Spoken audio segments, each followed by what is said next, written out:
আসসালামু আলাইকুম। আজকে আমরা ভোলা জেলার চরফ্যাশন উপজেলায় চর কচ্ছপিয়া বাজারে। এখান থেকে চর কুকরি তারপরে নারিকেলের চর কি জানি বলে, নারকেল বাড়িয়া আর একটা কি জানি চরটা ওইটা তারোয়া বীচ।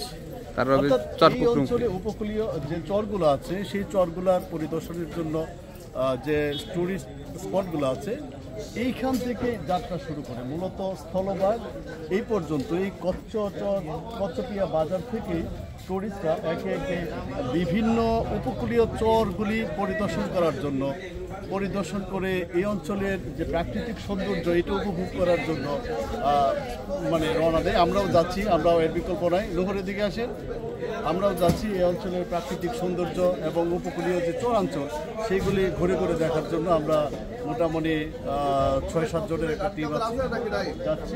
আমরা এখন তারপরে তারোয়া বীচ এবং চরকুকরি আমাদের ফার্স্ট ডেস্টিনেশন হলো চরকুকরি। সেখানে আমরা আজকে রাত্রি যাপন করবো। ভিডিও ধারণ করছে তানভীর, আমাদের সাথে আসেন এদিকে আসেন নাকি সার্ভিয়ার ভাই, অ্যাকাউন্টেন্ট ভাই, আমাদের জেলা পরিষদের যে প্রতিনিধিরা আছেন তাদের কাছে আমরা কৃতজ্ঞতা জানাচ্ছি। আমরা রওনা দিচ্ছি উপকূলীয় অঞ্চল ঘুরে ঘুরে দেখার জন্য। ধন্যবাদ। চর কচ্ছপিয়া ঘাট, এই ঘাট থেকেই মূলত এখানের উপকূলীয় যে অঞ্চলগুলা চর কুকরি তারোয়া বীচ, তারপরে ঢালচর, নারিকেল বাড়িয়া, এই সবগুলি দেখার উদ্দেশ্যে পর্যটকরা এখান থেকে রওনা দেয়। এটা চরফ্যাশনের একটা জায়গা।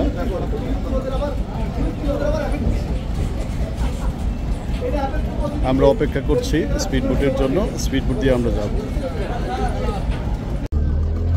আমরা কচ্ছপিয়া ছেড়ে যাচ্ছি, আমাদের স্পিডবোট এখন রওনা দিচ্ছে।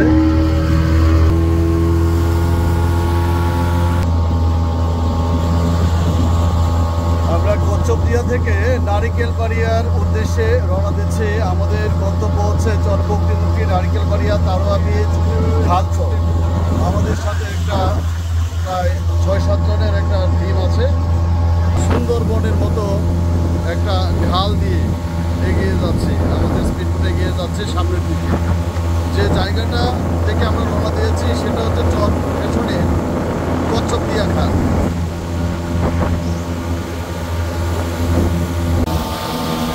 একটা ছোট খাল দিয়ে আমরা একটা নদীতে প্রবেশ করছি। ওই সামনে বিশাল চর, সেই চরটাই কুকরি কিনা আই এম নট কনফার্ম।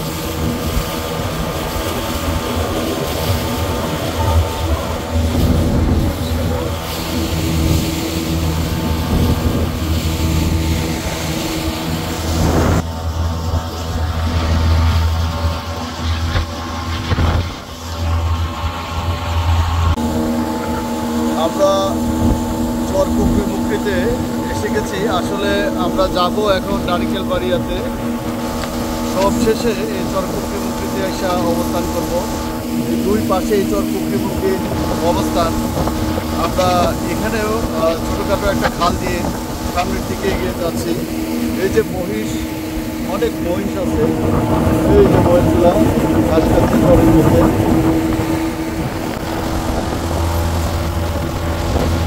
সবুজ, প্রচন্ড সবুজ।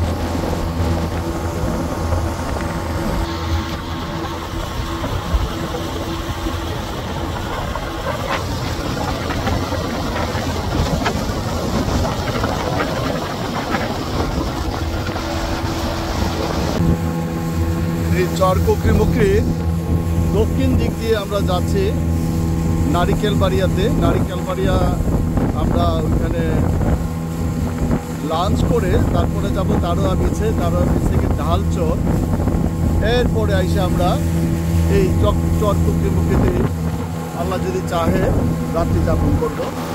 এই যে বিশাল নদীর মোহনা, এখানে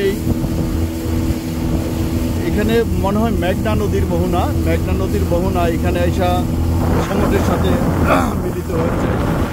বিশাল ওই যে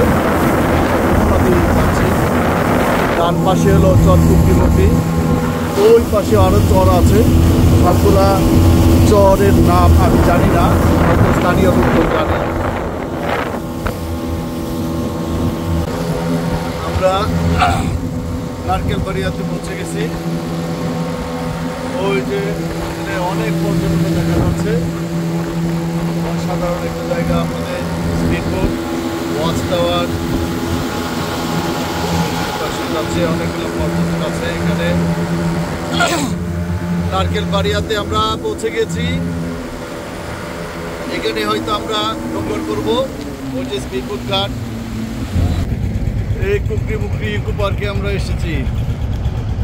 করছি চর কুকরিমুকরি ইকো পার্কে। এটা স্থানীয়ভাবে নারকেল বাগান হিসাবে পরিচিত নাকি? নারকেল বাগান হিসাবে পরিচিত। তো আমাদের খুব একটা বেশি সময় লাগে নাই, প্রায় 15-20 মিনিটের মতো লাগছে। তো এই অঞ্চলটা ঘুরে ঘুরে দেখবো। তানভীর ভিডিও ধারণ করতেছেন এক্সিলেন্ট ভাবে। আমাদের রায়ন ভাই আছে, তারপরে আছে, তারপরে আমাদের সাবরি আছে, আছে। এই তানভীর এখানে একটা ছবি তুলে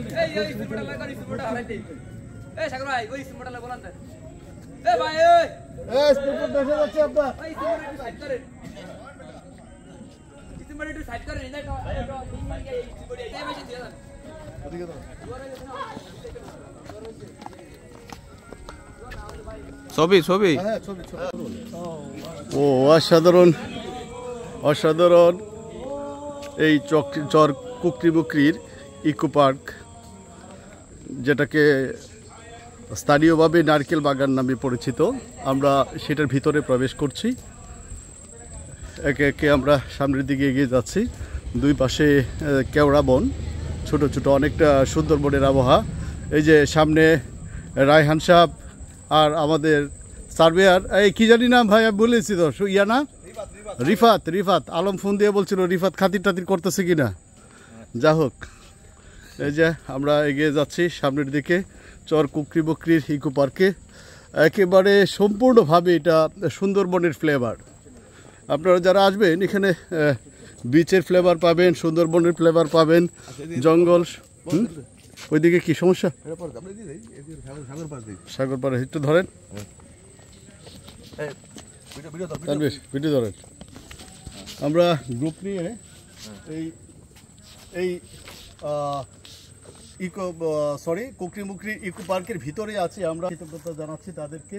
এই যে আমাদের অ্যাকাউন্টেন্ট ভাই, কি জানি নাম, বিল্লাল হোসেন, রায়হান ভাই, সার্ভেয়ার, কি জানি ভাই আমার বলছিলেন, রিফাত এক্সিলেন্ট লোক। আর আমরা 4 জন আছি এই টিমে। সামনের দিকে এগিয়ে যাচ্ছি বিচের পাশে।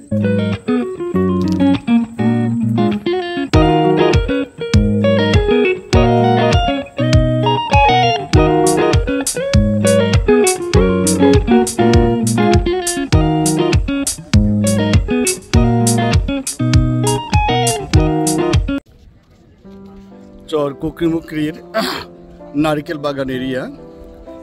এখানে পর্যটকরা ক্যাম্প করছে। ক্যাম্প করেই ওই যে অনেকগুলা ক্যাম্প দেখা যাচ্ছে, অনেক পর্যটক এখানে এসেছে। জায়গাটা অসাধারণ। এক পাশে কেওড়া জঙ্গল আর এক পাশে বিচ। অসাধারণ লোকেশন, অসাধারণ প্রাকৃতিক পরিবেশ। মহিষ আছে প্রচুর। এই জঙ্গলে হরিণও আছে। এটা চরফ্যাশন উপজেলায় পড়েছে। চরফ্যাশন উপজেলার একটা দ্বীপ চর কুকরিমুকরি।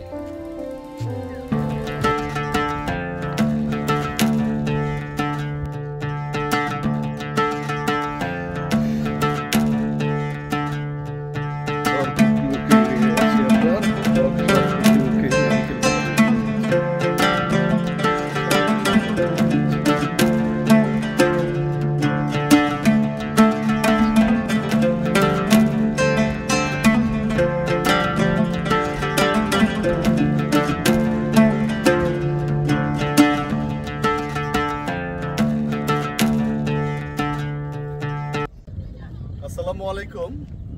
আমরা আছি চরফ্যাশন উপজেলার চর কুকরিমুকরির এই নারিকেল বাগান এরিয়াতে। এখানে অনেক পর্যটক এসেছে, সামনে ওরা ক্যাম্প করেছে, রাত্রে এখানে ক্যাম্পেই থাকবে। এক পাশে সমুদ্র সৈকত না, আসলে এটা উপকূলীয় অঞ্চল, যেটা নদীর মোহনার যে বীজ, এক পাশে আরেক পাশে হচ্ছে কেওড়া বন। প্রচুর পর্যটকের সমাগম এখানে আছে। আমরা এসেছি এই ভোলা জেলার চরফেশন উপজেলার বিভিন্ন দ্বীপাঞ্চল ঘুরে ঘুরে দেখার জন্য।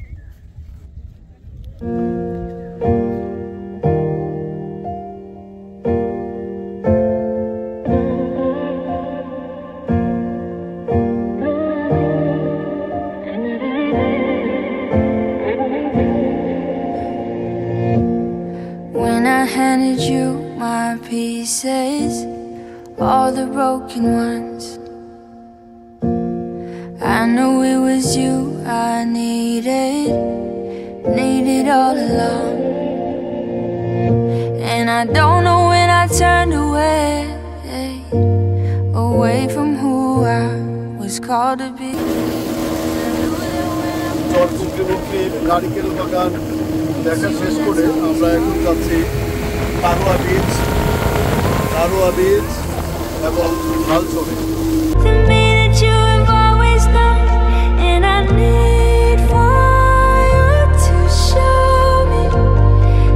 me where I need to go, 'cause the mountains you move. ছবিটা। আসসালামু আলাইকুম, এডোর রাশিদ। আমরা এখন আছি তারোয়া বিচে। ভোলা জেলার চরফেশন উপজেলার চরকুকরিমুকরি ইউনিয়নেরই একটা জায়গা হচ্ছে তারোয়া বিচ। অসাধারণ জায়গা। ওই যে এক পাশে দেখা যাচ্ছে গ্রাম, এই আর এক পাশে সমুদ্রটা। আসলে এটা হলো নদীর মোহনা, যেখানে নদী এসে সমুদ্রের সাথে মিলেছে। ওই যে ওইটার পরে হলো সমুদ্র। এখানে আস্তে আস্তে চর ওঠা শুরু হয়েছে। তো যা হোক, আমরা এতক্ষণ ছিলাম চরকুকরিমুকরির নারিকেল বাগান থেকে এখানে এসেছি এই তারোয়া বিচে। তো ধন্যবাদ সবাইকে। আমরা দেখি The me that you have always known, so I need for you to show me where I need to go, 'cause the mountains you move, they wouldn't stay if it was on my own. So I will not move until you say to go on.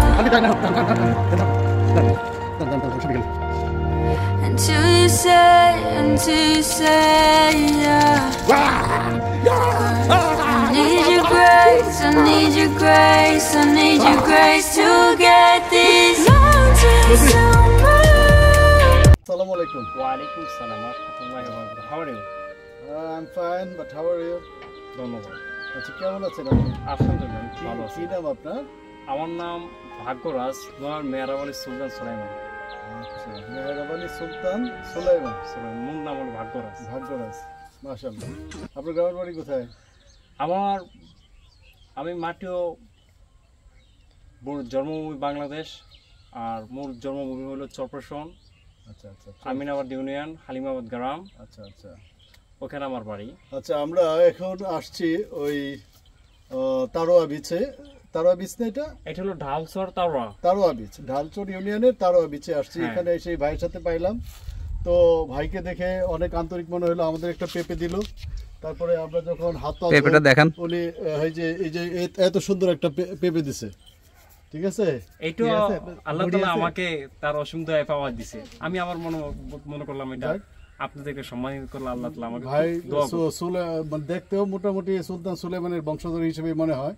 যাই হোক, ভাই একটা গজল গাইবে। ঠিক আছে, আমরা এই সুন্দর একটা পরিবেশে তারোয়া বিচ, ঢালচর, ভোলা জেলার চরফেশন উপজেলার এই অন্তর্গত, এখানে দাঁড়িয়ে মসজিদের সামনে দাঁড়িয়ে আমরা তার একটা গজল, জুমার দিন আজকে শুক্রবার নামাজ আদায় করছি ইনশাআল্লাহ। ঠিক আছে, একটা গজল গান শুনি। মাটি ও মায়ের প্রতি সম্মান রেখে, দেশ ও প্রেমের শ্রদ্ধা রেখে জীবনভর অন্যরকমভাবে অনেক কিছু গেয়েছি।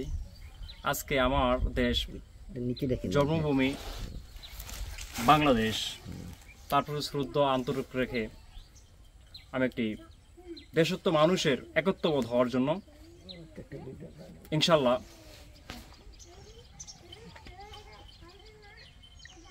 আমরা একটি ফুলকে বাঁচাবো বলে যুদ্ধ করেছি।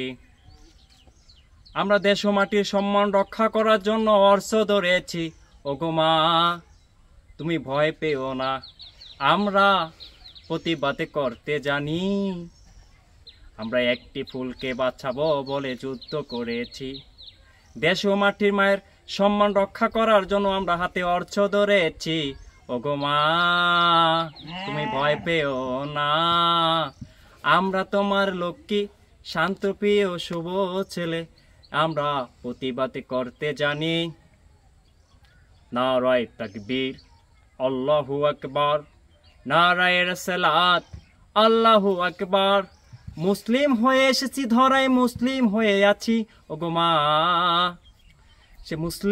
সে মুসলমানের হক আদায় করতে তোমাক নিচে সে যায় হই নত। ওগো মা, ওগো মা, আমরা তোমার শান্ত প্রিয় শান্ত ছেলে, তবু শত্রু হেলে ভয় পাই না, আমরা প্রতিবাদ করতে জানি। আমার ঢাকাবাসীদের জন্য জিন্দাবাদ। তবে আমি শিল্পী না, তবে আমি সাধারণ আপনার দেশাত্মবোধ এবং ধর্মের প্রতি যে আনুগত্য, এটা মানে সবারই এখানে শিক্ষণীয় আছে। একই সাথে দেশ, মা, মাটি, মানুষ সবাইকে ভালোবাসেন, ধর্মকে ভালোবাসেন। আমরা মুসলমান হয়ে লা ইলাহা ইল্লাল্লাহ মুহাম্মাদুর হয়ে আল্লাহ যেন রাসূলুল্লাহ কবুল করে আমাদের, ইনশাআল্লাহ দোয়া করি। ভাই ভালো থাকেন, জি স্যার, আমাদের জন্য দোয়া করেন ইনশাআল্লাহ। আমি সর্বদা দেশ ও মায়ের মাটির শ্রদ্ধার উপর আমরা চলাফেরা করি এবং প্রত্যেকটি মানুষের মধ্যে দেশপ্রেম সাথে ধর্মীয় অনুভূতি এটা থাকা উচিত আমি মনে করি। জি ইনশাআল্লাহ। এই একটা প্রত্যন্ত অঞ্চলে এসে একটা সাধারণ মানুষের মধ্যে যে দেশপ্রেমের বহিঃপ্রকাশ আমরা দেখেছি, সত্যি এটা প্রশংসনীয়। আমরা দোয়া করি এই দেশের প্রত্যেকটি মানুষ একাত্মবদ্ধ হয়ে দেশপ্রেমে উদ্বুদ্ধ হয়ে ধর্মের প্রতি আনুগত্য রেখে এই দেশটাকে যেন গড়তে পারি। তো এই বলে আজকে এই একটা সুন্দর জায়গা তারোয়া বীচ, ঢালচরের তারোয়া বীচ থেকে বিদায় নিচ্ছি। ধন্যবাদ সবাইকে।